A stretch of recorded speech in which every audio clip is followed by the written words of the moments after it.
ગુજરાતમાં પત્રકારો સામે સતત ખોટી ફરિયાદો, દબાણ અને કાયદાનો ખોટો ઉપયોગ થઈ રહ્યો છે। આ અંગે પત્રકાર સંઘર્ષ સમિતિ ગુજરાત રાજ્ય દ્વારા આજે જિલ્લા કલેક્ટરશ્રીને આવેદનપત્ર સુપ્રત કરવામાં આવ્યું હતું। સમિતિના અધ્યક્ષ અમિતભાઈ પટેલ દ્વારા જણાવ્યું હતું કે પત્રકારો સમાજના અરીસાની જેમ કાર્ય કરે છે।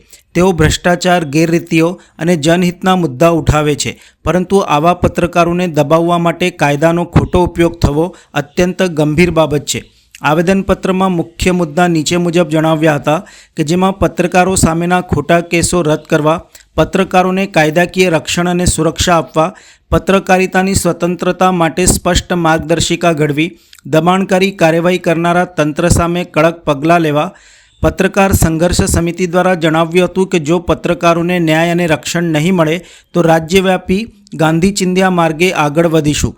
પત્રકાર સંઘર્ષ સમિતિ ગુજરાત રાજ્યએ સરકારને અપીલ કરી છે કે લોકશાહીના ચોથા આધારસ્તંભ તરીકે પત્રકારોને જરૂરી રક્ષણ આપવામાં આવે। પત્રકાર મિત્રોના હિત અને રક્ષણ માટે પત્રકાર સંઘર્ષ સમિતિ હર હંમેશ સેવાકીય પ્રવૃત્તિઓ સાથે 24/7 ઉપલબ્ધ રહેશે। ગુજરાતભરના પત્રકારો જ્યારે પ્રજાના પડખે પ્રજાના સમાચારો પ્રસારિત કરવા જતા હોય છે અને ખોટું ને જ્યારે સત્ય બતાવવા જતા હોય છે, જે મેટર ખોટી હોય છે એને ઉજાગર કરે છે, ત્યારે તેવા પત્રકારો ઉપર ખોટી રીતે પત્રકારો પર દબાણ લાવવા માટે કે આ સમાચાર ડિલીટ કરી નાખો, આ સમગ્ર મેટરને લઈને પત્રકારો પર કાયદાની કલમનો ખોટો દુરુપયોગ કરી પત્રકારોને ખોટા કેસ કરવામાં આવે છે। એ બાબતને લઈ આજે જિલ્લા કલેક્ટરશ્રીને આવેદનપત્ર આપ્યું હતું અને આવેદનપત્રમાં જણાવ્યું છે કે જે રીતે એટ્રોસિટીની કલમનો ઉપયોગ છે તે રીતે એટ્રોસિટીમાં જ્યારે કોઈ પણ ફરિયાદ દાખલ થાય તો ઉપરના લેવલના અધિકારીઓ તે બાબતની અંદર તપાસ કરે છે, ત્યાર પછી એટ્રોસિટી દાખલ થાય છે। ત્યારે કોઈ પણ કેસની અંદર જ્યારે કોઈ ફરિયાદી બને છે પત્રકારના વિરુદ્ધમાં,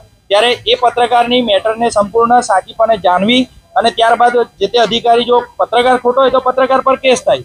એ બાબતને લઈને અમે આજે જિલ્લા કલેક્ટરને આવેદનપત્ર આપ્યું છે। આવા ઉપર પત્રકારો પર ખોટા કેસો થયા છે અને હમણાં હાલમાં એક મહિનામાં 3 મોટી ફરિયાદો થઈ છે જે ગુજરાતના અંદર પત્રકારો પર થઈ છે।